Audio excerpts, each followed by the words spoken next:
you were dabbling with so many things. You were teaching, you were doing marketing and communications for something, and then you were also doing dance, I think in the evenings of sorts, and also working for a corporate in the evening. Yeah. Like these things, it's not alien today.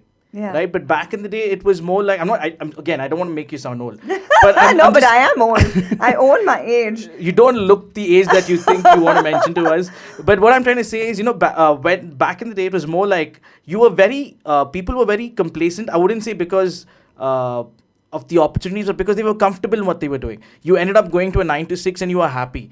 But for you to choose so many careers and dabble with them, one is, of course, how do you find the time? And the second thing is, how do you keep yourself, free of those thoughts? Because each one is different from the other. Yeah. And it's a creative process. Yeah, but that's the joy of a creative process, right? As long as you're good at creating multiple things. Like, for instance, for me, poetry, dance, a lot of the work that I do are all very creative outlets.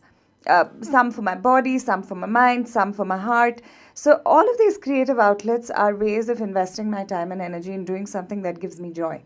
I started out early doing multiple things. The joke in college was that, except for the Christian Students Association, the Philately Club, and the French Club, I was part of all other associations. Okay. I was the cultural secretary at Joseph's. So in college itself, I would spend time in college till 10 in the night every day because I'd just be hanging around and, I would go home only after the end of the day, after all of these things that would happen around me.